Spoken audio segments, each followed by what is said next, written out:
어젯밤까지 멀쩡하던 사람이 하룻밤새 이리 갔단 말입니까? 체에서 급사한 게요. 그뿐이요. 어서 묻읍시다. 멀쩡하던 양반과 며느리가 하룻밤새 토하고 뒤틀리다 숨을 거두었습니다. 시댁은 서둘러 묻으려 했고 고을 의원도 사또도 갑작스러운 병으로 죽은 것이라 입을 모았지요. 그런데 아무도 손대기 싫어하던 그 시신 앞에 천하게 시신이나 닦던 한 여인이 불려 나왔습니다. 그리고 그 여인이 죽은 이의 몸을 가만히 들여다보던 순간 누구도 보지 못한 것을 혼자서 보고 말았습니다. 과연 그 여인은 죽은 이가 끝내 하지 못한 말을 들어줄 수 있었을까요? 대보름 야담에 오신 것을 환영합니다. 구독과 좋아요는 사랑입니다. 야담 시작합니다. 그해 가을 청수골이라 불리던 작은 고을에 흉흉한 소문 하나가 돌았습니다. 향리 김 진사댁으로 시집간 지 이태밖에 안 된 젊은 며느리가 어젯밤까지도 마당을 거닐며 멀쩡히 웃던 사람이 하룻밤 사이에 싸늘한 주검이 되어버렸다는 것이었지요. 사람들은 처음엔 그저 안타까운 일이라 혀를 찼습니다. 젊은 사람이 가는 건 늘 그렇게 갑작스러운 법이라고들 했으니까요. 그런데 이 죽음이 유독 입에 오르내린 데에는 까닭이 있었습니다. 죽기 전날 저녁까지 그 며느리를 본 종들이 하나같이 어디 아픈 기색이라곤 조금도 없었다고 입을 모았기 때문입니다. 죽은 며느리의 이름은 연이었습니다. 본디 이웃 고을 윤씨 가문의 고명딸로 곱게 자란 사람이었지요. 어찌나 심성이 곱고 손끝이 야무졌던지 시집 온 뒤로 시부모를 정성껏 모셔 김진사 댁에서도 며느리 하나는 잘 들였다며 흐뭇해하던 참이었습니다. 그런 연희가 까닭도 없이 하룻밤새 죽어나갔으니 고을 사람들이 어찌 수군되지 않았겠습니까? 더구나 어디서 흘러나왔는지 모를 소문 하나가 슬그머니 고을에 돌기 시작했습니다. 시댁이 며느리를 눈의 가시로 여겨 은근히 구박했다더라는 출처도 분명치 않은 말이었지요. 정작 김진사댁을 가까이서 아는 이들은 고개를 갸웃했습니다. 안 주인이 며느리를 친딸처럼 아껴 동네에 소문이 자자했거늘 어디서 그런 말이 나왔는지 알 수 없다는 것이었습니다. 그러나 한번 퍼지기 시작한 소문은 진위와 상관없이 사람들의 마음에 슬그머니 의심의 씨앗을 심어두었습니다. 김진사댁에서는 이를 서둘렀습니다. 사람이 죽었으니 어서 염을 하고 묻어야 한다며 날이 밝기가 무섭게 관을 짜고 맷자리를 보러 사람을 보냈지요. 고을 의원이 다녀가 갑작스러운 병으로 죽은 것이라 한마디 적어주었고 그것으로 끝날 일이었습니다. 멀쩡하던 사람이 하룻밤새 토하고 뒤틀리다 죽는 일이 그 시절엔 드물지 않았으니까요. 체기가 명치를 막아 그대로 숨이 끊어졌다는 말은 누구도 의심하지 않을 만큼 흔한 설명이었습니다. 시댁이 이를 서두르는 것조차 사람들은 그저 흉한 일을 빨리 털어내려는 것이려니 여겼지요. 그런데 그 흔한 설명을 끝내 받아들이지 못한 사람이 하나 있었습니다. 죽은 연희의 친정 오라비 윤기였습니다. 한양에서 글공부를 하던 그가 부고를 듣고 밤길을 달려 내려왔노라며 빈소에 들어섰습니다. 그러고는 들어서기가 무섭게 누이의 관을 부여잡고 통곡했지요. 한참을 엎드려 울던 윤기는 핏발선 눈으로 자리에서 일어나 이렇게 외쳤습니다. 내 누이는 병으로 죽은 게 아니다. 이 집에서 무슨 일이 있었던 게 분명하다. 관아에 고하여 시신을 살펴달라 하겠다고 말입니다. 그 윤기의 곁에는 함께 있던 늙은 여종 하나가 그림자처럼 붙어 있었습니다. 연희를 갓난아기 때부터 품에 안아 키운 친정의 유모 사머리였습니다. 연희가 시집 올 때 차마 떨어지지 못해 따라온 늙은 종으로 고을 사람들 사이에서도 그 정이 깊기로 소문난 사람이었지요. 사머리는 빈소 한 구석에 주저앉아 소리도 내지 못한 채 어깨만 들썩이고 있었습니다. 내가 키운 아기씨가 먼저 가다니 차라리 이 늙은 것이 대신 갔어야 했다며 마른 울음을 삼키는 그 모습에 보는 사람마다 가슴이 미어졌습니다. 누구도 그 늙은 유모를 2번 쳐다보지 않았습니다. 평생을 연희에게 바친 사람이 슬퍼하는 것이야 너무도 당연한 일이었으니까요. 양반가의 며느리가 죽은 일에 친정이 검시를 청하고 나섰으니 이는 보통 일이 아니었습니다. 시댁에서는 펄쩍 뛰며 말렸지요. 멀쩡히 병으로 죽은 사람을 2번 죽이려느냐. 죽은 사람 몸에 함부로 손을 대는 것이 얼마나 흉한 일인지 모르느냐며 윤기를 붙잡았습니다. 그러나 윤기는 끝내 뜻을 굽히지 않았습니다. 결국 그 길로 관하로 달려가 사또 앞에 엎드렸고 누이의 억울함을 풀어달라며 머리를 조아렸지요. 누이가 곱게 자라 시집간 지 2해 만에 까닭 모를 죽음을 당했으니 그 몸을 한 번만 제대로 살펴봐 달라는 것이었습니다. 그 절절함 앞에서 사또도 차마 매정하게 내치지는 못했습니다. 사또로서도 난감한 노릇이었습니다. 향리 김진사라면 이 고을에서 손에 꼽는 집안이었고 그런 집의 며느리 시신에 손을 댄다는 것은 양쪽 모두에게 부담스러운 일이었으니까요. 그러나 친정이 저리 절절하게 청하고 나선 이상 모른 척 덮었다가 나중에 말이 새어 나오면 그 화살이 고스란히 사또에게 돌아올 수도 있는 일이었습니다. 한참을 망설이던 사또는 결국 검시를 명했습니다. 죽은 이의 몸을 살펴 정말 병으로 간 것인지 가려보자는 것이었지요. 흉한 일을 가까이 하기 싫어하던 사또의 얼굴에는 마지못해 내린 결정이라는 기색이 역력했습니다. 문제는 그 시신을 누가 살피느냐 하는 것이었습니다. 검시라는 것이 본디 시신을 만지고 뒤집고 구석구석 들여다봐야 하는 일이라 양반은커녕 웬만한 아전들조차 꺼리는 일이었습니다. 시신을 직접 다루는 천한 일은 예부터 오작인이라 불리는 자들의 몫이었는데 마침 그 일을 오래 도맡아온 늙은 오작인이 며칠 전부터 자리에 누워 일어나지 못하고 있었습니다. 그러니 그 밑에서 시신 닦는 일을 거들어온 단이가 대신 불려 나오게 된 것이지요. 천한 것에게 양반과 며느리의 몸을 맡긴다며 시댁에서는 또 한 번 못마땅한 기색을 내비쳤지만 달리 그 일을 할 사람이 없으니 어쩔 도리가 없었습니다. 단이는 그 고을에서 태어나 그 고을에서 자란 이름조차 흔한 천민 여인이었습니다. 어릴 적부터 죽은 이를 닦고 수의를 입히는 일을 어깨너머로 배웠고 남들이 진저리 치며 피하는 일을 묵묵히 해온 사람이었지요. 사람들은 그런 단이를 가까이 하기 꺼렸습니다. 죽은 자의 손때가 묻은 여자라며 수군거렸고 길에서 마주치면 슬그머니 길을 비켜가곤 했습니다. 그러나 정작 단이 자신은 죽은 이를 다루는 그 일을 한 번도 부끄럽게 여긴 적이 없었습니다. 산 사람은 가진 핑계로 거짓을 둘러대지만 죽은 사람은 결코 거짓을 말하지 못한다는 것을 그녀는 누구보다 잘 알고 있었으니까요. 죽은 자의 몸에는 그가 살아서 못다 한 말이 반드시 남는 법이라고 늙은 오자기는 입버릇처럼 단이에게 일러주곤 했습니다. 검시가 열리던 날 동원 한쪽 마당에는 멍석이 깔리고 그 위에 흰 천이 덮인 연희의 시신이 놓였습니다. 사또가 자리에 앉고 기록을 맡은 형방이 붓과 종이를 들고 곁에 섰지요. 친정 오라비 윤기는 마당 한편에서 참아보지 못하겠다는 듯 고개를 숙인 채 어깨를 떨었고 그 뒤로 늙은 유모 사머리가 두 손을 모은 채 소리 없이 눈물을 훔치고 있었습니다. 시댁 사람들은 멀찍이 서서 못마땅한 얼굴로 이 광경을 지켜보았습니다. 그 모든 시선이 쏟아지는 한가운데로 단이가 조용히 걸어 들어왔습니다. 단이는 시신 앞에 무릎을 꿇고 천천히 흰 천을 걷어냈습니다. 젊은 여인의 얼굴이 드러났지요. 곱던 사람이었습니다. 비록 핏기가 가시고 입가가 굳어 있었지만 그 얼굴에는 아직 채 가시지 않은 젊음이 어려 있었습니다. 단이는 잠시 그 얼굴을 가만히 들여다보았습니다. 마치 처음 만난 사람에게 조용히 인사라도 건네듯 아주 천천히 말이지요. 죽은 이의 몸을 다룰 때면 늘 그러했듯 단이는 속으로 가만히 되뇌었습니다. 무엇이 그대를 이리 데려갔는지 그대의 몸이 말해줄 테니 천천히 보여달라고 말입니다. 그러고는 익숙한 손길로 시신의 이곳저곳을 살피기 시작했습니다. 처음에는 모두가 시큰둥했습니다. 천한 것이 무얼 알겠느냐. 그저 몸이나 한번 훑어보고 병으로 죽었다 하면 그만이지 않느냐는 표정이었지요. 사또조차 어서 끝내고 싶다는 듯 자꾸만 헛기침을 했습니다.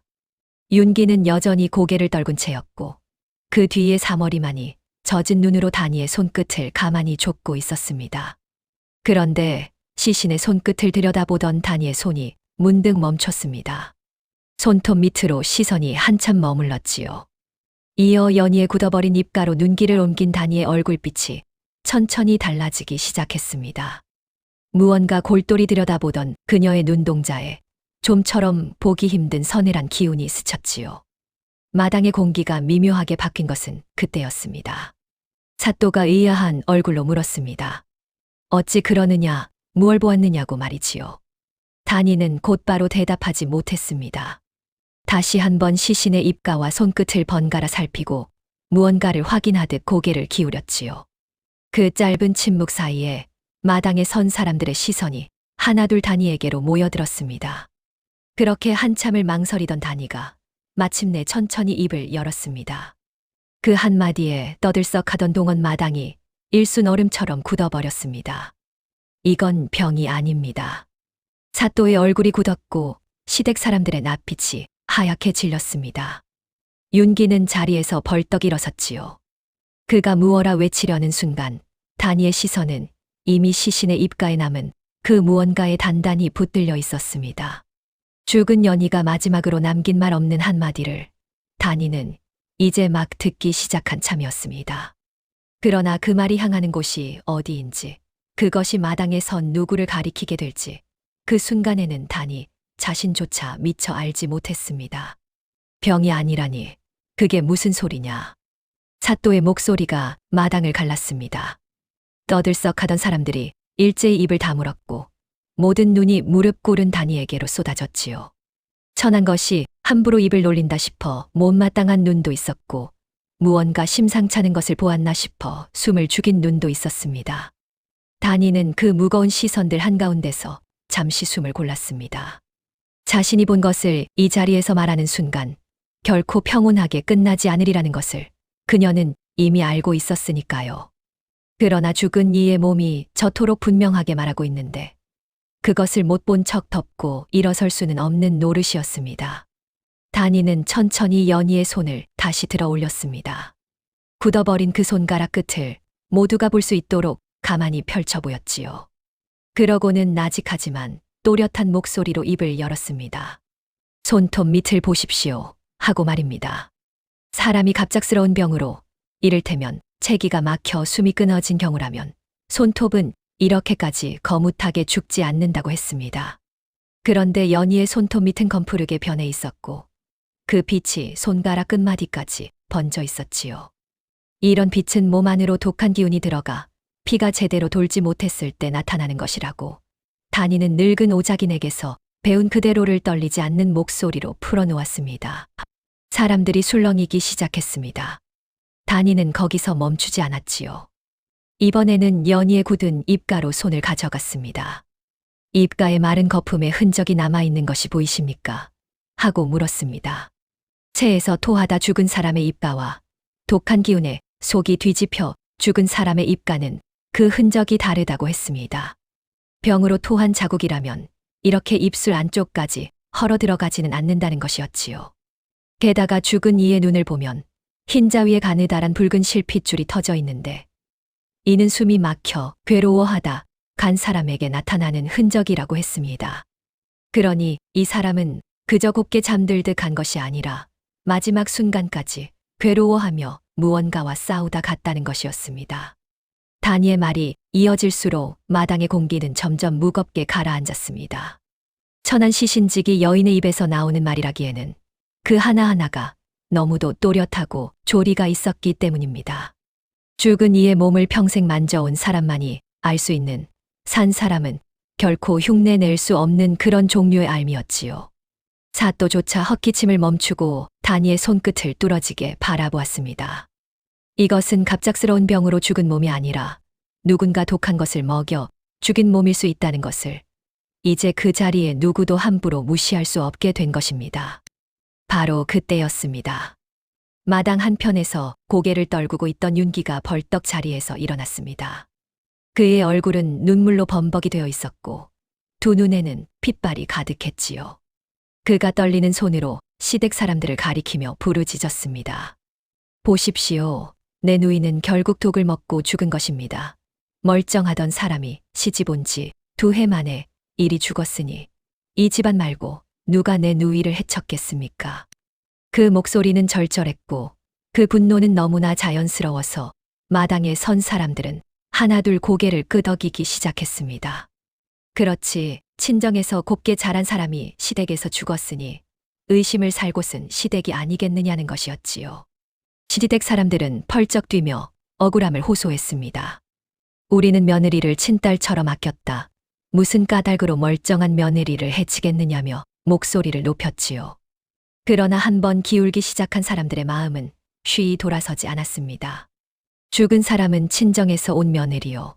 죽은 곳은 시댁이니 누가 봐도 의심의 화살은 시댁을 향할 수밖에 없었습니다. 윤기의 통곡과 절규가 그 화살에 깃털을 달아 더욱 날카롭게 만들었지요. 마당은 어느새 시댁을 향한 수군거림으로 가득 찼습니다. 그런데 그 모든 소란의 한가운데서 정작 단이마는 어딘가 석연치 않은 얼굴을 하고 있었습니다.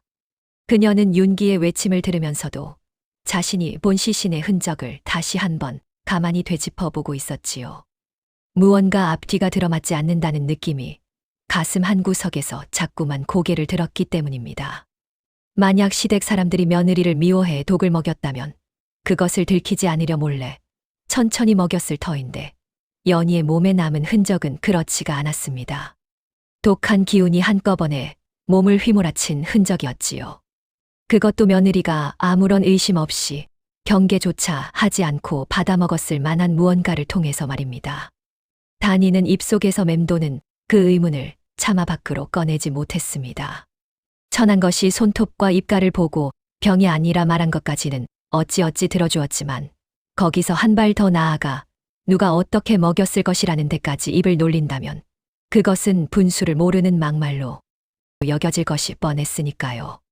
더구나 윤기가 저토록 처절하게 시댁을 지목하고 나선 마당에 단이가 다른 소리를 꺼냈다가는 죽은 이의 친정 오라비의 슬픔에 찬물을 끼얹는 꼴이 될 수도 있었습니다. 단이는 그저 자신이 본 흔적만을 사실대로 아뢰었을 뿐 그것이 누구를 가리키는지는 끝내 말하지 않았습니다. 그러나 그녀의 가슴 속에는 윤기가 가리킨 방향과는 다른 무언가가 조용히 자리를 잡기 시작했지요. 사또는 한참을 고민하다 입을 열었습니다. 일이 되었으니 그냥 묻을 수는 없게 되었다. 검시한 내용을 소상히 기록하여 위에 올리고 누가 어떤 까닭으로 이런 일을 저질렀는지 가려야겠다는 것이었습니다. 그러면서 곁에 선 형방에게 오늘 본 것을 하나도 빠짐없이 적으라 일렀지요. 형방은 고개를 조아리며 붓을 들었습니다. 검시 기록이란 본디 죽은 이의 몸에 난 흔적을 하나하나 빠짐없이 적어 훗날 그것이 사건의 진실을 가리는 잣대가 되는 것이었습니다.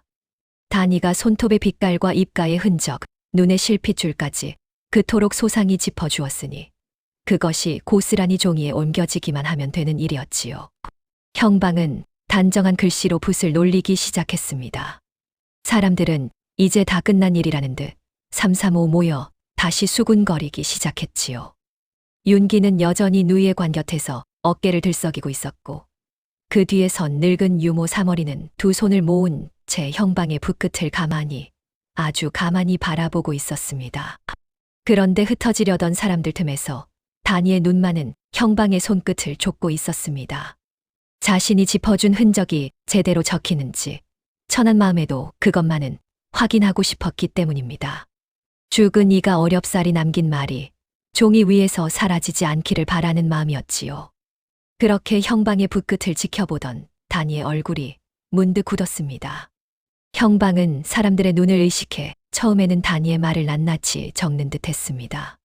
하지만 검시가 파하고 사람들이 흩어질 무렵 단이는 사또의 눈짓을 받은 형방이 본래의 기록을 소매에 슬그머니 감추고 새 종이를 꺼내 갑작스러운 병으로 죽음이라 날조하여 적는 것을 우연히 보고 말았습니다. 단이는 제 눈을 의심했습니다. 분명 자신이 본 것을 모두가 듣는 앞에서 아뢰었건만 그 모든 진실이 사또와 형방의 손끝에서 흔적도 없이 지워지고 있었던 것입니다. 단이는 형방의 얼굴을 올려다보았습니다. 형방은 아무 일도 없다는 듯 무심한 표정으로 붓을 놀리고 있었지요. 그 순간 단이의 등줄기로 서늘한 기운이 훑고 지나갔습니다. 누군가 이 죽음을 덮으려 하고 있었습니다. 그것도 시댁 사람도 친정 오라비도 아닌 검시의 기록을 손에 쥔 관아의 형방이 말이지요. 그렇다면 이 일은 단이가 처음 생각했던 것보다 훨씬 더 깊고 훨씬 더 위험한 곳까지 뿌리를 뻗고 있다는 뜻이었습니다.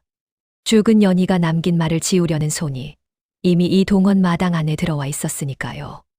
그날 밤 단이는 좀처럼 잠을 이루지 못했습니다. 낮에 본 형방의 불끝이 자꾸만 눈앞에 어른거렸기 때문입니다. 분명히 보았고 분명히 아뢰었는데 그 모든 것이 종이 위에서 지워지던 그 광경이 말이지요. 죽은 이의 몸이 그토록 또렷하게 말을 남겼는데 그것을 들어줄 종이가 거짓을 적고 있었으니 단이의 마음은 밤새 가라앉지 않았습니다. 이튿날 아침 관아에는 검시를 서둘러 마무리하라는 분위기가 짙게 깔려 있었습니다. 향리 김 진사댁에서 사또에게 사람을 보냈다는 말이 돌았고 위에서도 양반가의 일을 오래 끌어 시끄럽게 만들지 말라는 기별이 내려왔다고들 했지요. 죽은 며느리의 일이 길어질수록 곤란해지는 것은 사또였습니다. 향리 집안의 심기를 거스르는 것도 친정의 원성을 사는 것도 어느 쪽이든 사또에게는 짐이었으니까요.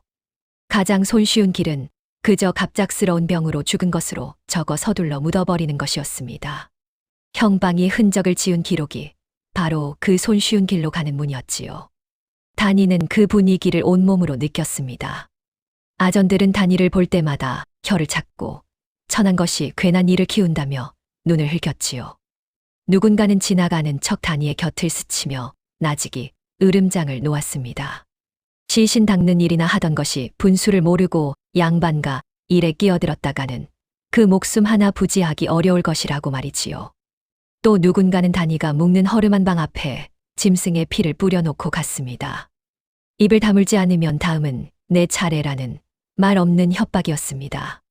천한 여인 하나쯤은 소리 없이 사라져도 누구 하나 찾지 않을 세상이었으니 그 위협은 결코 빈말이 아니었지요. 여느 사람이었다면 그쯤에서 입을 다물고 몸을 사렸을 것입니다. 천한 신분에 가진 것 없는 여인이 무엇을 바라고 양반가의 죽음에 끝까지 매달리겠습니까? 그러나 단이는 물러서지 않았습니다. 아니, 물러설 수가 없었지요. 죽은 연희의 굳은 입가와 검푸른 손톱이 잠을 청하려 눈을 감을 때마다 자꾸만 떠올랐기 때문입니다. 마지막 순간까지 괴로워하며 무언가와 싸우다 간 그 흔적을 단이는 도무지 못 본 척할 수가 없었습니다. 산 사람들이 죽은 이의 말을 지우려 들수록 단이는 더더욱 그 말을 끝까지 듣고 싶어졌습니다. 단이는 마음을 다잡고 아직 묻히지 않은 연희의 시신이 안치된 곳을 다시 찾았습니다. 빈소 한쪽에 모셔진 시신 곁에는 죽은 이가 마지막으로 쓰던 자잘한 물건들이 함께 놓여 있었지요. 평소 같으면 거들떠보지도 않았을 사소한 것들이었습니다. 그러나 단이는 죽은 이의 몸이 다 말하지 못한 것을, 그 몸이 마지막까지 곁에 두었던 물건들이 대신 말해줄지도 모른다고 생각했습니다. 그래서 그 자잘한 것들을 하나하나 살피기 시작했지요. 입던 옷가지며 머리맡에 두었던 자리끼며 마지막으로 입에 댄 듯한 그릇까지 말입니다. 그러던 단이의 눈에 한쪽 구석에 밀쳐둔 작은 함지 하나가 들어왔습니다. 안에는 먹다 남은 듯한 음식이 그대로 굳어 있었지요. 곁에 있던 종에게 슬며시 물어보니 그것은 죽기 전날 저녁 친정에서 보내온 음식이라 했습니다. 시집간 누이가 못내 그리웠던지 오라버니 되는 윤기가 누이가 어릴 적부터 즐겨 먹던 것을 손수 챙겨드려 보냈다는 것이었지요. 그런데 단이는 그 음식을 들여다보다 문득 고개를 갸웃했습니다. 이것은 아무나 지을 수 있는 음식이 아니었습니다. 어린아이가 앓을 때나 겨우 넘길 수 있도록 무르게 익히고 간을 곱게 맞춘 손이 깃든 음식이었지요. 한양에서 글만 읽었다는 오라버니가 이런 것을 손수 챙겼다는 말이 단이는 어딘가 걸렸습니다. 연희는 그 음식을 받아들고 어찌나 반가워했던지 그날 저녁 다른 것은 거의 들지 않고 그것만 맛있게 먹었다고 했습니다. 친정에서 온 정성이라 한 입이라도 더 먹으려 했다는 것이었습니다. 단이의 손끝이 멈췄습니다. 죽기 전날 저녁 연희가 거의 그것만을 먹었다는 음식. 그것도 아무런 의심 없이 친정에서 온 것이라 더없이 반가워하며 경계조차 하지 않고 받아먹은 음식. 어제 시신을 살피며 가슴 한구석에 자리 잡았던 그 의문이 이제 또렷한 형체를 갖추기 시작했습니다. 독한 기운이 한꺼번에 몸을 휘몰아친 흔적, 그것도 죽은 이가 경계 없이 받아먹었을 만한 무언가를 통해 들어온 흔적이라면 그 무언가가 바로 이것일 수 있었으니까요. 다니는 썩어가는 음식 전체를 가져가는 대신 굳어 말라 비틀어진 찌꺼기 한 덩이만을 떼어내 조심스레 헝겊에 싸두었습니다. 죽은 이가 마지막으로 입에 댄 증좌이니 그것만은 함부로 버려서는 안 된다는 생각에서였지요. 그런데 이상한 것은 그 방향이었습니다. 모두가 입을 모아 시댁을 의심하는데 정작 죽은 이가 마지막으로 먹은 것은 시댁이 차린 밥상이 아니라 친정에서 보내온 음식이었다는 것 말입니다.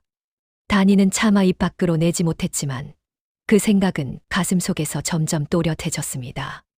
만약 이 음식에 독한 것이 들어있었다면 의심의 화살은 시댁이 아니라 엉뚱한 곳을 향해야 한다는 것을요. 그러나 죽은 이를 위해 검시까지 청하고 나선 친정을, 그것도 누이에 관격해서 피눈물을 쏟는 오라버니를 의심한다는 것은 단이 자신조차 차마 믿고 싶지 않은 일이었습니다. 마음이 어지러워진 다니는 그 음식에 대해 아무에게도 함부로 말하지 못한 채 며칠을 보냈습니다. 그러던 어느 날 빈소를 다시 찾은 다니는 마침 그곳에 와 있던 윤기와 마주쳤습니다. 윤기는 여전히 초췌한 얼굴로 누이의 시신 곁을 지키고 있었지요. 그는 다니를 보자 반색하며 천한 신분에도 끝까지 누이의 억울함을 봐주어 고맙다고 했습니다. 자네 같은 사람이 있어 내 누이가 헛되이 묻히지 않게 되었다며 다니의 손을 잡고 눈물까지 글썽였지요. 다니를 위협하는 자들이 그토록 많은 와중에 윤기만은 한결같이 다니의 편에 서서 그녀를 다독여주는 사람이었습니다. 다니는 그 따뜻한 말에 잠시 마음이 흔들렸습니다. 어쩌면 자신이 음식을 두고 품은 의심이 죄 없는 사람을 향한 부질없는 의심일지도 모른다는 생각이 들었으니까요. 그래서 다니는 조심스레 정말 아무 뜻 없이 한마디를 건넸습니다. 죽기 전날 친정에서 보낸 음식을 아씨께서 그토록 맛있게 드셨다 하니 그 음식이 어떤 것이었는지 한번 살펴보고 싶다고 말이지요. 죽은 이가 마지막으로 입에 댄 것이니 그것까지 살펴야 검시가 온전해진다는 지극히 당연한 말이었습니다. 그런데 그 순간 다니는 보고 말았습니다. 윤기의 얼굴빛이 한순간 싹 변하는 것을 말입니다. 누이를 잃은 슬픔으로 한결같이 젖어있던 그 얼굴에 아주 짧은 찰나 전혀 다른 무언가가 스쳐 지나갔습니다. 그것은 슬픔이 아니었습니다. 놀라움이었고 그 뒤에 따라온 것은 서늘한 경계였지요. 윤기는 곧 다시 슬픈 얼굴로 돌아와 그 음식이 무슨 상관이겠느냐, 이미 다 상해버릴 것을 무엇하러 살피느냐며 황급히 말을 돌렸습니다. 그러고는 그 음식은 흉한 것이니 어서 내다 버리는 게 좋겠다고 평소답지 않게 서둘러 말하는 것이었습니다. 다니는 겉으로는 그저 고개를 끄덕였습니다. 그러나 그녀의 가슴 속에서는 비로소 무언가가 어긋난 자리를 찾아 맞물리기 시작했습니다. 누이의 억울함을 풀겠다며 누구보다 앞장서 검시를 청하고 시댁을 향해 피를 토하듯 분노하던 사람. 천한 다니의 손까지 잡으며 끝까지 진실을 밝혀달라던 사람. 그런 윤기가 죽은 누이가 마지막으로 먹은 음식을 살피겠다는 말 한마디에 어찌하여 저토록 낯빛이 변하고 그것을 어서 버리라며 서두른단 말입니까? 진실을 가장 원해야 할 사람이 진실로 향하는 단 하나의 길목 앞에서 황급히 등을 돌리고 있었던 것입니다. 다니는 헝겊에 쌓아둔 음식 덩이를 떠올렸습니다. 다행히 그것은 아직 다니의 손안에 있었지요. 만약 윤기의 말대로 그것을 내다 버렸다면 죽은 연희가 남긴 마지막 말은 영영 사라지고 말았을 것입니다.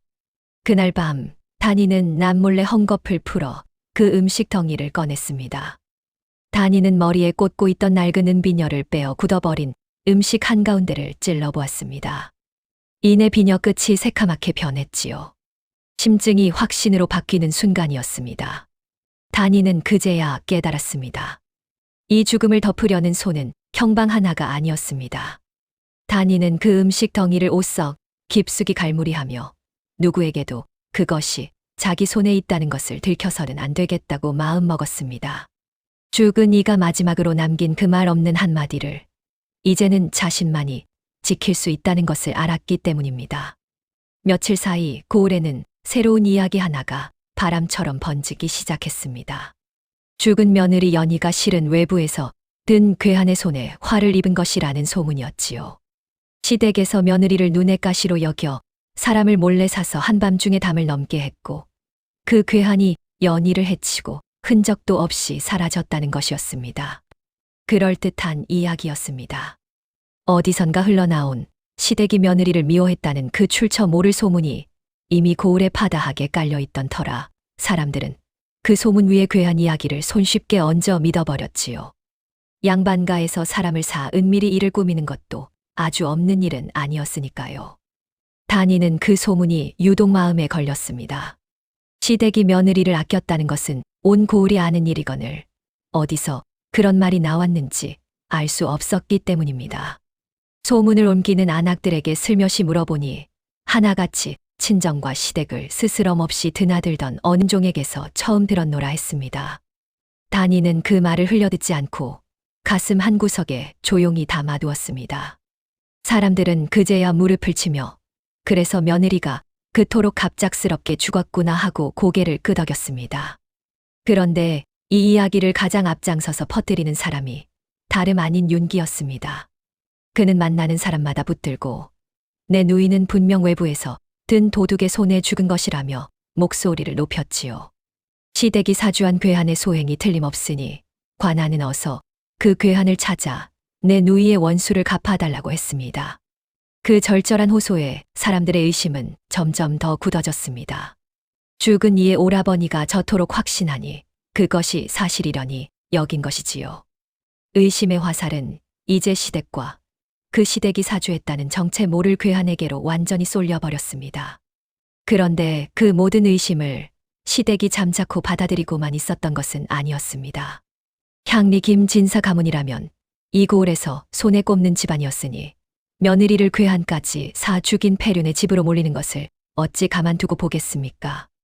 그 가운데서도 가장 강하게 발끈하고 나선 사람은 죽은 연희의 시어머니인 김진사 댁 안주인이었습니다.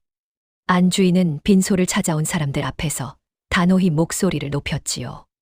우리 집안은 며느리를 친딸처럼 아꼈거늘 어찌하여 우리를 살인의 집으로 모느냐. 정 그리 의심이 간다면 며느리가 죽기 전날 무엇을 먹고 누구를 만났는지부터 낱낱이 밝혀보자고 말입니다. 떳떳한 자라야 진실을 두려워하지 않는 법이니 도리어 그 진실을 끝까지 파헤쳐 누명을 벗겠다는 것이었습니다. 그러나 단이는 그 소문을 들으며 오히려 마음이 차갑게 가라앉는 것을 느꼈습니다. 죽은 연희의 몸이 남긴 흔적과 윤기가 퍼뜨리는 그 이야기가 도무지 맞물리지 않았기 때문입니다. 단이는 검시하던 날 본 것을 다시 하나하나 곱씹어 보았습니다. 만약 정말 외부에서 든 괴한이 연희를 해쳤다면 연희의 몸에는 마땅히 그 흔적이 남았어야 했습니다. 사람이 갑자기 들이닥친 낯선 자에게 해를 입는다면 놀라 달아나려다 어딘가에 부딪히거나 막아서려다 손목과 팔에 멍이 들거나 적어도 비명을 지르며 발버둥 친 자국이 몸에 남는 법이지요. 그러나 연희의 몸에는 그런 흔적이 전혀 없었습니다. 연희는 마치 아무것도 두려워하지 않은 사람처럼 어떤 저항의 흔적도 없이 죽어 있었습니다. 단이가 본 것은 오직 검푸르게 죽은 손톱과 헐어버린 입가, 그리고 숨이 막혀 터진 눈의 실핏줄 뿐이었지요. 이는 누군가와 몸으로 싸우다 죽은 흔적이 아니라 안에서부터 독한 기운이 차올라 죽은 흔적이었습니다. 다시 말해 연희는 담을 넘어온 낯선 괴한의 손에 죽은 것이 아니라 자신이 조금도 경계하지 않은 채 무언가를 받아 입에 넣었고 그것이 몸 안에서 그녀를 죽인 것이었습니다. 사람이 경계 없이 받아먹을 수 있는 것이라면 그것을 건넨 자는 결코 낯선 괴한일 수 없었습니다.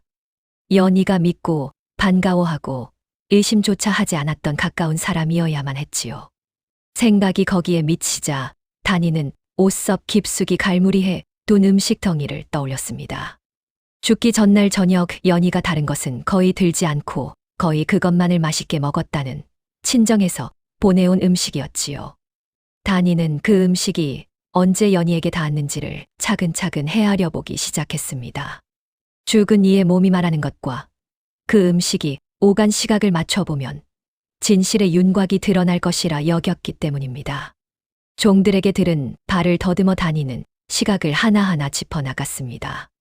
그 음식이 누이에게 들여보내진 것이 죽기 전날 해질 무렵, 그러니까 유시 무렵이었다 했습니다. 연희가 그 음식을 맛있게 먹은 것이 그날 저녁 술시 즈음이었지요. 그리고 연희가 갑자기 속이 뒤집혀 토하고 뒤틀리기 시작한 것이 한밤중 삼경이 가까울 무렵이었다 했습니다. 음식을 먹고 두어 시즌이 지난 뒤부터 탈이 나기 시작해 날이 밝기 전에 숨이 끊어진 것이지요. 사람이 독한 것을 먹고 그것이 몸을 휘몰아쳐 죽기까지의 흐름이 그 시각들과 너무도 정확히 맞아떨어졌습니다. 그런데 시각을 짚어나가던 다니의 머릿속에 문득 한 가지 어긋남이 걸려들었습니다. 윤기는 분명 누이의 부고를 듣고 그제야 한양에서 밤길을 달려 내려왔노라 하지 않았던가요. 한데 그 음식은 누이가 죽기 전날 저녁 윤기의 손을 거쳐 누이에게 닿았다 했습니다. 죽고 나서야 부고를 듣고 온 사람이 어찌 누이가 살아있던 전날에 음식을 들여보낼 수 있었단 말입니까? 다니는 그 어긋남을 가슴 한구석에 가만히 담아두었습니다. 무언가 더 큰 거짓이 그 작은 틈 뒤에 숨어있는 듯 했으니까요. 부고를 듣기도 전에 윤기가 이미 고을에 들어와 있었다면 그를 이 고을로 불러들인 자가 따로 있다는 뜻이었습니다. 가문의 재물사정과 누이의 속내를 속속들이 아는 누군가가 하필 그 시각에 맞춰 윤기를 끌어들인 것이지요. 그 자가 누구인지 다니는 아직 알지 못했습니다. 다만 이 죽음 뒤에 윤기 말고도 또 다른 손이 있다는 것만은 분명해졌습니다. 다니의 등줄기에 소름이 돋았습니다. 죽은 이가 마지막으로 입에 댄 것은 시댁의 밥상도 담을 넘은 괴한이 억지로 먹인 것도 아니었습니다. 친정에서 그것도 누이를 그토록 아낀다던 오라버니의 손을 거쳐 들어온 음식이었지요. 그리고 그 음식을 먹은 시각으로부터 연희가 죽기까지의 흐름이 독한 기운이 몸을 잠식해 사람을 죽이는 흐름과 한치의 어긋남도 없이 맞물렸던 것입니다. 누이의 억울함을 풀겠다며 누구보다 앞장서 검시를 청하고 시댁을 향해 피눈물을 쏟으며 이제는 정체 모를 괴한을 잡으라 외치는 그 사람. 다니가 차마 의심하고 싶지 않았던 바로 그 사람이 죽은 연희가 마지막으로 받아먹은 음식을 건넨 장본인이었습니다. 진실의 윤곽이 손에 잡히자 다니는 오히려 두려워졌습니다. 자신이 떠올린 것이 사실이라면 이는 그저 한 사람을 의심하는 일이 아니라 양반가의 오라버니가 제 친누이를 손수 해쳤다는 입에 담기조차 끔찍한 일을 세상에 드러내는 것이었으니까요. 천안시 신직이 여인이 양반가의 자제가 제 누이를 죽였다 말한다면 그 말을 누가 믿어주겠습니까? 도리어 다니가 미친 소리를 한다며 죽은 이의 가문을 욕보였다는 죄를 뒤집어쓰고 끌려가게 될 것이 뻔했습니다. 그러니 다니에게 남은 길은 단 하나, 누구도 부정할 수 없는 확실한 것을 손에 쥐는 것뿐이었습니다. 바로 옷섭에 갈무리한 그 음식덩이였지요. 다니는 그 음식을 제대로 살펴 그것에 정말로 독한 것이 들어있었는지를 밝히기로 마음먹었습니다. 죽은 이의 몸이 남긴 말과 그 음식이 품은 진실이 하나로 맞물린다면 그때는 천한 신분의 말이라도 함부로 묻을 수 없게 될 터였습니다. 그러나 다니는 그 일을 서둘러야 했습니다. 윤기가 이미 그 음식을 어서 버리라며 서두르던 것을 떠올리면 그가 언제 그것을 없애려 들지 모를 일이었으니까요. 다니는 밤이 깊어지기를 기다려 음식을 안전한 곳에 옮겨두려 빈소 곁에 헛간으로 향했습니다. 그런데 헛간에 거의 다다랐을 때 다니는 걸음을 멈추었습니다. 어둠 속에서 인기척이 느껴졌기 때문입니다. 누군가 빈소 한쪽 연희의 물건들이 놓여있던 자리를 뒤지고 있었지요. 다니는 숨을 죽이고 어둠 속에 몸을 붙였습니다. 희미한 달빛 아래 그자가 무언가를 찾아 자잘한 물건들을 헤집는 것이 보였습니다. 죽은 이가 마지막으로 쓰던 그릇과 함지를 들어 올려 안을 살피고 음식이 담겼던 자리를 더듬는 손길이었습니다. 그 손은 분명 죽은 연희가 친정에서 받은 음식을 찾고 있었습니다. 그것을 흔적도 없이 치워버리기 위해서 말이지요. 다니의 심장이 거세게 뛰었습니다. 만약 자신이 그 음식을 진작 옷섭에 갈무리에 두지 않았다면 죽은 연희가 남긴 마지막 진실은 바로 오늘 밤 영영 사라지고 말았을 것입니다. 다니는 그자의 정체를 확인하려 어둠 속에서 눈을 부릅떴습니다. 이윽고 구름에 가렸던 달이 잠깐 모습을 드러내며 해집던 자의 얼굴 위로 희미한 빛이 떨어졌지요. 다니는 그 얼굴을 알아보았습니다. 며칠 전 윤기의 곁에서 그의 시중을 들던 사내였습니다. 윤기가 데리고 다니던 윤기의 사람이었던 것입니다. 다니는 차마 숨도 제대로 쉬지 못한 채 그 광경을 어둠 속에서 지켜보았습니다.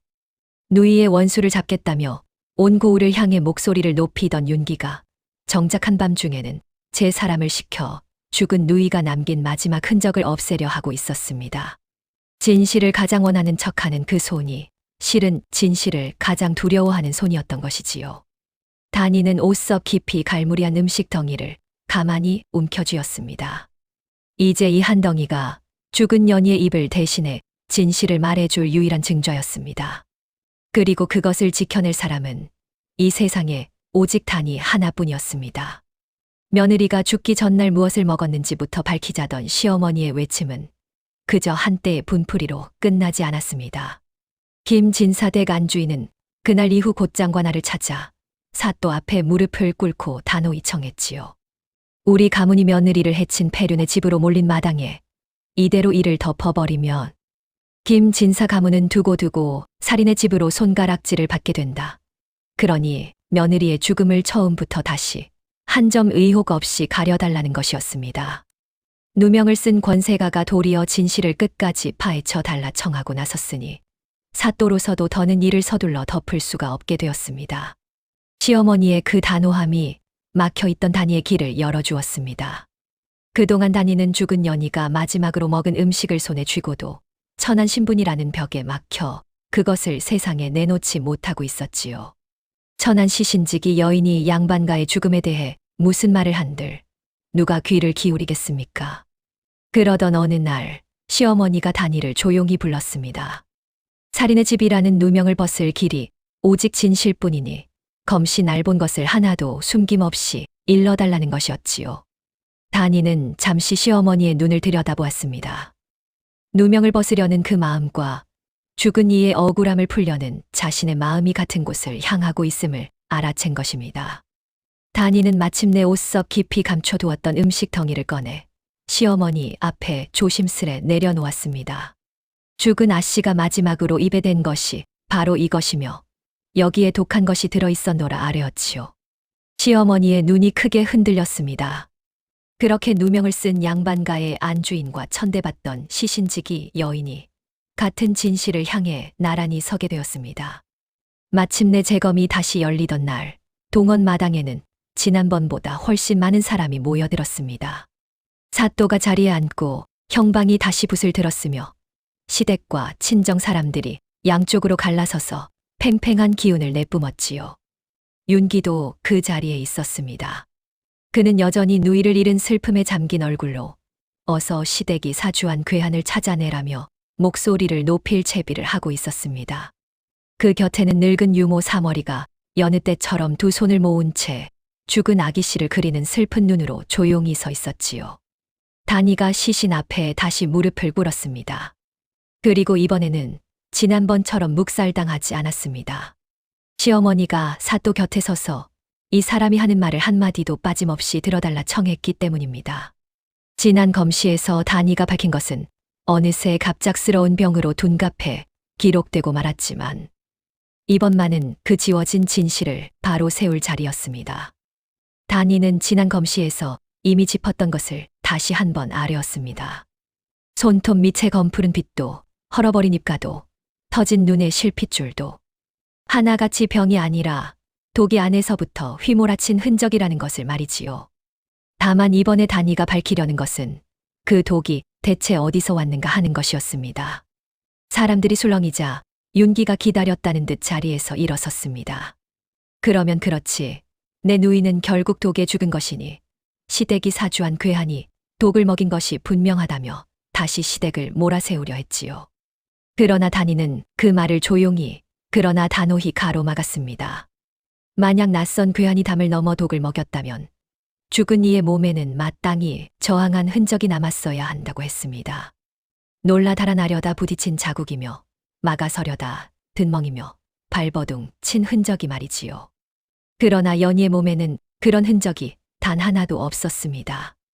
연희는 조금도 두려워하지 않은 채 아무런 의심 없이 무언가를 받아 입에 넣었고 그것이 그녀를 죽인 것이었습니다. 낯선 괴한이 억지로 먹인 것이 아니라 연희가 더없이 반가워하며 받아먹은 무언가를 통해서 말입니다. 마당의 공기가 무겁게 가라앉았습니다. 다니는 거기서 멈추지 않고 옷섭 깊숙이 갈무리해 두었던 음식 덩이를 조심스레 꺼내 들었습니다. 죽기 전날 저녁 연희가 다른 것은 거의 들지 않고 거의 그것만을 맛있게 먹었다는 친정에서 보내온 바로 그 음식이었지요. 다니는 시각을 하나하나 짚어 보였습니다. 이 음식이 연희에게 닿은 것이 죽기 전날 해질 무렵 연희가 그것을 먹은 것이 그날 저녁 술시 즈음 그리고 속이 뒤집혀 토하고 뒤틀리기 시작한 것이 한밤중 삼경이 가까울 무렵이었다고 말입니다. 음식을 먹고 두어 시즌이 지난 뒤부터 탈이 나기 시작해 날이 밝기 전에 숨이 끊어진 그 흐름이 독한 것이 사람의 몸을 잠식해 죽이는 흐름과 한치의 어긋남도 없이 맞물린다는 것을 다니는 차분히 풀어놓았습니다. 마당이 술렁이기 시작했습니다. 죽은 며느리가 마지막으로 먹은 것이 시댁의 밥상도 담을 넘은 괴한이 먹인 것도 아니라 친정에서 보내온 음식이었다는 사실에 사람들은 웅성거렸지요. 그제야 사람들의 시선이 한 곳으로 모이기 시작했습니다. 누이가 어릴 적 즐겨 먹던 것을 손수 챙겨 들여보냈다던 사람, 바로 윤기에게로 말입니다. 윤기의 얼굴이 새파랗게 질렸습니다. 다니는 마지막으로 며칠 전 한밤중에 본 것을 아뢰었습니다. 죽은 연희가 남긴 그 음식을 누군가 흔적도 없이 없애려 한밤중에 빈소를 뒤지더라고 말이지요. 그 손은 다름 아닌 윤기가 데리고 다니던 사람의 손이었다고 했습니다. 누이의 원수를 잡겠다며 온 고을을 향해 목소리를 높이던 사람이 정작 한밤중에는 제 사람을 시켜 죽은 누이가 남긴 마지막 흔적을 없애려 했으니 진실을 가장 원하는 척하던 그 손이야말로 진실을 가장 두려워하는 손이었던 것입니다. 윤기는 더는 슬픈 얼굴을 꾸미지 못했습니다. 그는 부들부들 떨며 변명을 쏟아내려 했지만 죽은 이의 몸이 남긴 흔적과 음식이 오간 시각과 한밤중에 그 손길이 하나로 맞물려 그를 올가매고 있었지요. 끝내 사또의 추궁이 거세지자 윤기는 무너지듯 주저앉아 진실을 토해내기 시작했습니다. 그가 부고를 듣고 내려왔다던 것부터가 거짓이었습니다. 윤기는 누이가 죽기 며칠 전부터 이미 고을에 들어와 있었지요. 누이 몫의 재물을 거두려는 것을 막으려 진작 내려와 때를 엿보고 있었던 것입니다. 그러고는 누이가 죽자 마치 그제야 부고를 듣고 달려온 듯 행세하여 자신을 일심에서 비켜 세운 것이었습니다. 윤씨 가문에는 오래 감춰온 사정이 있었습니다. 본디 가문의 재산은 적지 않았으나 윤기가 한양에서 글 공부를 한답시고 흥청망청 써 가산을 거의 거덜낸 터였지요. 그런 가문의 마지막으로 남은 것이 바로 시집간 누이 연희의 몫으로 떼어둔 적지 않은 재물이었습니다. 친정에서 곱게 자란 외동딸에게 부모가 살아생전 따로 마련해 둔 몫이 있었던 것입니다. 연희는 그 재물을 시댁으로 가져가 제 살림의 미천으로 삼으려 했고 머자나 그것을 정식으로 거두어드리려던 참이었습니다. 가산을 거덜낸 윤기로서는 그 마지막 재물마저 누이를 따라 시댁으로 넘어가는 것을 두고 볼 수 없었지요. 누이만 없으면 그 몫은 고스란히 친정에 곧 윤기 자신의 것이 될 터였습니다. 그래서 그는 누이를 그리는 정성으로 위장에 음식을 보내기로 하고 늙은 유모 사월에게 치명적인 독을 건네며 그 음식을 짓게 명했던 것입니다. 당연히 사월이 독이 든 남은 음식을 흔적 없이 치웠으리라 믿었기에 시댁에 완벽히 누명을 씌우려 당당하게 검시까지 청했던 것이지요. 그러나 빈소에 남은 음식을 살펴야겠다는 다니의 말에 그제야 증거가 남았음을 깨닫고 한밤중 하수인을 시켜 서둘러 없애려 했던 것입니다. 누구도 누이를 죽인 자가 그 죽음을 가장 슬퍼하는 오라버니일 것이라고는 생각하지 못할 테니까요. 진실이 드러나자 동원마당은 충격으로 얼어붙었습니다. 누명을 쓰고 살인의 집으로 몰리던 시댁은 비로소 결백을 증명받았고 시어머니는 두 손으로 얼굴을 감싸며 끝내 오열했습니다. 우리가 죽인 것이 아니라고 그토록 외쳤건만 정작 며느리를 죽이려 든 것이 그 치노랍이었다니. 그 기막힌 진실 앞에 안주인은 며느리의 관을 부여잡고 통곡했지요. 죽은 연희의 억울함이 천한 시신직이 여인의 손끝을 통해 마침내 소리를 내는 순간이었습니다. 그러나 윤기는 무너진 와중에도 끝내 발악을 멈추지 않았습니다. 그는 핏발선 눈으로 단이를 노려보며 부르짖었습니다. 저것은 한낱 시신이나 닦는 천한 것이다. 죽은 자의 몸을 두고 제멋대로 지어낸 말을 어찌 믿느냐. 양반가의 자제인 나를 천한 계집의 입놀림 하나로 죄인을 만들려 하느냐며 말이지요. 그 외침에 잠시 술렁이던 마당의 기운이 미묘하게 흔들렸습니다. 아무리 흔적이 그러하고 시각이 그러하다 한들 결국 그것을 풀어낸 자가 천한 시신직이 여인이라는 사실은 양반들 사이에서 끝내 작은 빌미가 될 수 있었으니까요. 진실은 분명히 드러났으되 그 진실을 말한 자의 신분이라는 마지막 벽이 그렇게 단이의 앞을 가로막고 서 있었습니다. 천한 시신직이 여인의 말을 어찌 믿느냐는 윤기의 발악에 마당의 기운이 미묘하게 흔들리던 그때였습니다. 단이는 흔들리지 않았습니다. 그녀는 사또를 향해 조용히 그러나 또렷하게 청했지요. 자신의 말을 믿지 못하시겠거든 검시의 법도를 적은 책과 견주어 가려달라고 말입니다. 죽은 이의 몸에 난 흔적이 무엇을 뜻하는지는 이미 오래전부터 나라에서 펴낸 검시 지침에 낱낱이 적혀 있다는 것이었습니다. 손톱의 검푸른 빛이 무엇을 가리키는지, 입가에 헐어 들어간 흔적과 터진 눈의 실핏줄이 어떤 죽음에서 나타나는지, 그 책에 적힌 조항과 죽은 연희의 몸을 하나하나 견주어 보면 이것이 천한 계집에 지어낸 말인지 아닌지 절로 드러나리라는 것이었지요. 사또는 형방에게 그 책을 가져오게 했습니다. 그리고 단이가 짚은 흔적을 책에 적힌 조항과 하나하나 맞춰 나가기 시작했지요. 놀랍게도 단이가 풀어놓은 말은 책에 적힌 그것과 한치의 어긋남도 없이 들어맞았습니다. 천한 신분의 입에서 나온 말이라 하여 무시할 수 있는 것이 아니라 나라가 정한 법도와 정확히 들어맞는 진실이었지요. 그제야 윤기의 신분 발악은 설 자리를 잃었습니다. 천한 계집의 입놀림이 아니라 나라의 법도가 그를 가리키고 있었으니까요. 사또는 무겁게 고개를 끄덕였고 윤기는 끝내 결박되어 끌려나가게 되었습니다. 그렇게 모든 것이 끝나는 듯했습니다. 그런데 끌려가던 윤기가 갑자기 몸부림을 치며 한쪽을 향해 부르짖었습니다. 나 혼자 한 일이 아니다. 저 늙은 유모가 다 꾸민 일이다. 음식을 지어 내 손에 쥐어준 것도, 나를 이 고을로 불러들인 것도 저 사월이라고 말이지요. 사람들의 시선이 일제히 사월에게로 쏠렸습니다. 그러나 사월은 조금도 당황하지 않았습니다. 도리어 늙은 눈에 그렁그렁 눈물을 담고 떨리는 목소리로 되받았지요. 내 평생을 아기씨께 바쳤거늘 어찌 이 늙은 것이 아기씨를 해치겠느냐. 도련님이 제 죄를 면하려 힘없는 늙은 종을 방패로 삼으려는 것이라고 말입니다. 그 애절한 호소에 사람들의 마음이 다시 흔들렸습니다. 그렇지, 갓난아기 때부터 품어 키운 유모가 아기씨를 해칠 리가 있겠느냐며 분위기는 어느새 3월을 가엾이 여기는 쪽으로 기울기 시작했지요. 단이는 막다른 벽 앞에 선 기분이었습니다. 윤기가 잡혔으니 사건은 이미 끝난 것처럼 보였고 3월은 평생 연희를 키운 정이라는 누구도 의심 못할 방패 뒤에 숨어 있었으니까요. 천한 시신지기의 추측만으로는 저 늙은 유모의 눈물을 결코 무너뜨릴 수 없었습니다. 그러나 단이는 물러서지 않았습니다. 단이는 3월의 젖은 눈을 똑바로 바라보며 나직이 입을 열었지요. 산 사람의 말은 거짓을 담을 수 있어도 죽은 이가 마지막으로 입에 댄 그 음식만은 거짓을 말하지 못한다는 것을요. 단이는 다시 한번 옷석 깊이 갈무리해 둔 그 음식 덩이를 꺼내 들었습니다.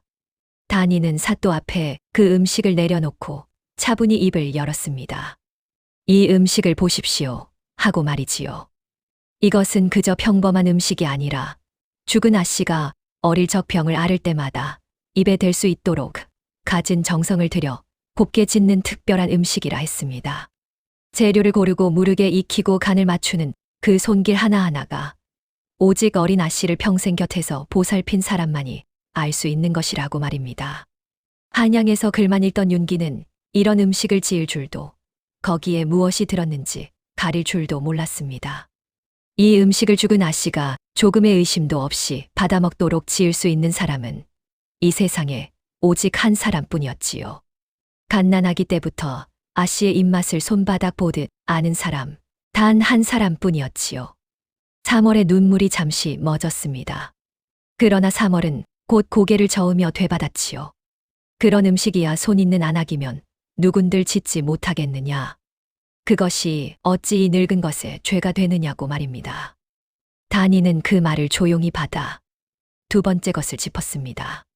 시댁이 며느리를 구박했다는 어디서 흘러나왔는지 모를 그 헛소문 말입니다. 단이는 앞서 그 헛소문의 첫입이 어디였는지를 이미 더듬어 두었노라 했습니다. 그러자 그 모든 입들이 결국 한 곳에서 비롯되었음이 드러났지요. 친정과 시댁을 자유로이 드나들며 빨래터와 부엌을 오가며 고을 안악들과 스스럼 없이 말을 섞던 단 한 사람. 아씨가 죽기도 전부터 시댁을 향한 의심의 씨앗을 슬그머니 뿌려둔 그 입이 바로 3월의 것이었습니다. 누이가 죽으면 곧장 시댁이 의심받도록 누군가 미리 판을 깔아두었던 것입니다. 3월의 입술이 달싹였으나 이번에는 아무 말도 나오지 않았습니다. 그리고 단이는 마지막 한 가지를 아뢰었습니다. 윤기가 부고를 듣고 내려왔다던 것이 거짓이었듯 한양에 있던 윤기를 아씨가 숨을 거두기 며칠 전 하필 그 시각에 맞춰 고을로 끌어들인 자는 대체 누구냐는 것이었지요. 누이 몫의 재물이 곧 시댁으로 넘어간다는 기별을 넣어 지금 내려오지 않으면 한 푼도 손에 쥐지 못한다며 그를 조급하게 만든 사람. 어수룩한 윤기를 손바닥 위에 놓고 부린 사람. 그 또한 3월이었습니다. 음식을 지은 것도 헛소문을 뿌린 것도 윤기를 불러들여 칼을 쥐어준 것도 모두 그 늙은 유모의 손이었던 것입니다. 마당이 물을 끼얹은 듯 조용해졌습니다. 3월의 그렁그렁하던 눈에서 눈물이 거짓말처럼 뚝 멎었습니다. 늙은 얼굴을 덮고 있던 슬픔이 천천히 걷히고 그 아래에서 한 번도 본 적 없는 서늘한 것이 드러났지요. 3월은 더는 울지 않았습니다. 한참을 말없이 죽은 연희의 관을 바라보던 그녀가 텅 빈 목소리로 천천히 입을 열었지요. 그러고는 누구도 짐작하지 못한 진실을 토해내기 시작했습니다. 연희는 3월이 낳은 친딸이었습니다. 젊은 시절 윤씨 가문의 여종이던 3월이 남몰래 아이를 벤 채 몸을 풀었는데 하필 그 무렵 오래도록 자식을 보지 못한 안주인은 거짓으로 회의만 신용을 하며 남편과 문중의 눈을 속이고 있었지요. 종의 몸에서 난 그 갓난아기는 날 때부터 어미를 따라 천안종의 신세였으나 안주인은 때가 맞은 그 아이를 제 배로 낳은 정녀인 양 바꿔치기 하여 안고 들였습니다. 아들이었다면 훗날 봉사며 혼사며 그 정체가 드러날 구석이 많았겠으나 딸은 자라 시집 보내면 그만이라 오히려 감추기에 덜 위태로운 거짓이었지요. 그렇게 천안종의 핏줄이라는 사실은 철저히 묻혔고 3월에게는 그 아이의 유모라는 거짓 이름만이 주어졌습니다. 3월은 제 친딸을 평생 곁에서 키우면서도 단 한 번도 어미라 불릴 수 없었습니다. 아기씨라 부르며 제 배 아파 낳은 딸에게 종으로서 저를 올려야 했지요. 그 하늘 가슴에 묻고도 3월은 그저 딸이 곱게 살기만을 바라며 평생을 견뎌왔습니다. 그러던 어느 날 3월은 끔찍한 낌새를 알아챘습니다. 가산을 거덜낸 윤기가 누이 몫의 재물을 차지하려 누이를 해치려 한다는 것을 말입니다. 제 딸이 친오랍이라 믿는 자의 손에 죽임당할 위기에 놓인 것이었지요. 평생 빼앗기기만 한 3월은 마지막으로 딸만은 지키려 했습니다. 그래서 윤기가 건넨 끔찍한 맹독은 아궁이에 던져버리고 대신 속을 심하게 뒤집어 놓기만 할 뿐 목숨은 앗아가지 않는 약초를 지식여 음식에 몰래 섞었습니다. 윤기를 독을 쓴 자로 모라 가문에서 영영 매장시킬 덫을 놓았던 것이지요. 딸이 몇에 알아눕는 정도로 그치게 한 뒤 그 음식에 독이 든 것을 관아에 들춰내 윤기를 잡으려던 속셈이었습니다. 그러나 늙은 손의 셈은 끝내 어긋나고 말았습니다. 친정에서 온 어미의 음식이 너무도 반가웠던 제 딸은 그 큰 그릇을 바닥까지 다 긁어먹어 버렸지요. 약한 약초의 독성도 한꺼번에 들이켜면 사람을 잡는 맹독이 되는 법이거늘 늙은 어미는 그것을 미처 헤아리지 못했습니다. 딸을 지키려던 어미의 손이 끝내 그 딸을 죽인 손이 되고 만 것입니다. 딸의 죽음 앞에서 3월은 무너지는 대신 더 차갑게 돌변했습니다. 어차피 딸은 갔으니 이제 남은 것은 제 딸을 빼앗고 죽음으로 내몬 그 가문을 통째로 끝장내는 일뿐이라며 말이지요. 그래서 윤기에게 죄를 모조리 뒤집어 씌우고 시댁에 헛소문을 뿌려 윤씨 가문을 파멸로 몰아갔던 것입니다. 슬픔을 복수로 갈아 끼운 그 마음 덕에 3월은 겉으로는 아기 씨를 잃고 슬퍼하는 충직한 유모로 완벽히 위장할 수 있었습니다. 그 눈물의 절반은 정말로 딸을 잃은 어미의 진짜 눈물이었으니까요. 진실의 마지막 한 겹까지 벗겨지자 동원마당은 깊은 탄식으로 가득 찼습니다. 며느리를 죽이려 한 친오라비도 그 며느리를 지키려다 도리어 죽이고만 친어미도 모두 한 가문의 추악한 욕심이 빚어낸 비극이었으니까요. 시어머니는 며느리의 관을 부여잡고 오열했습니다. 친딸처럼 아낀 며느리가 실은 종의 핏줄이었다는 사실에 놀랐고 그 가엾은 사람이 친오라비와 친어미 사이에서 영문도 모른 채 죽어갔다는 사실에 가슴이 무너진 것이지요. 죄 지은 윤기와 3월은 각자 지은 죄에 따라 합당한 처결을 받았고 죽은 연인은 마침내 살인의 누명도 갑작스러운 병이라는 거짓도 종의 핏줄이라는 비밀에 얽힌 모든 음모도 벗고 비로소 제대로 된 예를 갖추어 묻히게 되었습니다. 끌려가는 3월이 마지막으로 딸의 관을 돌아보며 소리 없이 입을 달싹였는데 그것이 평생 단 한 번도 부르지 못한 그 한마디였음을 그 자리에 누구도 알지 못했습니다. 연희를 묻던 날 시어머니는 단희를 따로 불렀습니다. 그러고는 천한 신분이라 하여 함부로 대했던 지난날을 부끄러워하며 깊이 고개를 숙였지요. 그대가 아니었다면 내 며느리는 영영 거짓 속에 묻혔을 것이고 우리 가문은 두고두고 살인의 집으로 손가락질 받았을 것이라고 말입니다. 죽은 이의 몸이 남긴 말을 끝까지 들어준 그 마음에 안주인은 진심으로 감사했습니다. 천하게만 여겨지던 시신지기의 일이 산 사람이 미처 못다 한정일을 대신 이루어내는 귀한 일이었음을 그제야 깨달은 것이지요. 이 일은 곧 고을 안팎으로 퍼져 마침 고을을 살피러 내려온 어사의 귀에까지 들어갔습니다. 어사는 천한 신분의 여인이 죽은 이의 몸을 읽어 누구도 풀지 못한 두 겹의 거짓을 모두 벗겨낸 이를 높이 샀습니다. 이런 눈과 이런 정직함을 천역에 묻어두는 것은 나라의 손해이니 마땅히 그 재주를 쓸 자리를 주라고 사또에게 이른 것이지요. 그리하여 단희는 관아의 검씨를 곁에서 돕는 자리에 정식으로 이름을 올리게 되었습니다. 천한 시신지기로 평생 멸시받던 여인이 처음으로 제 이름이 문서에 오르는 사람이 된 것입니다. 신분이 하루아침에 양반으로 바뀐 것은 아니었으나 적어도 이제 단희의 말은 함부로 묻히지 않게 되었습니다. 죽은 이의 억울함을 들어줄 권한이 비로소 그녀의 손에 쥐어진 것이지요. 그 뒤로 청수고를 넘어 이후 고을에까지 단희의 이름이 알려지기 시작했습니다.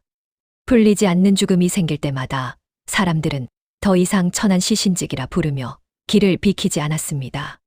그 대신 죽은 이의 몸을 읽어 진실을 가려내는 사람이라 하여 검엄하는 단희를 찾았지요. 어느 가을 또 다른 고을에서 까닭 모를 죽음 하나가 사람들을 발칵 뒤집어 놓았을 때에도 가장 먼저 떠오른 이름은 단희였습니다. 단희는 그 부름을 마다하지 않았습니다. 멍석 위에 놓인 낯선 주검 앞에 조용히 무릎을 꿇고 늘 그러했듯 속으로 가만히 되뇌었지요. 무엇이 그대를 이리 데려왔는지 천천히 보여달라고 말입니다. 산 사람은 거짓을 말해도 죽은 사람은 결코 거짓을 말하지 못하는 법이니까요.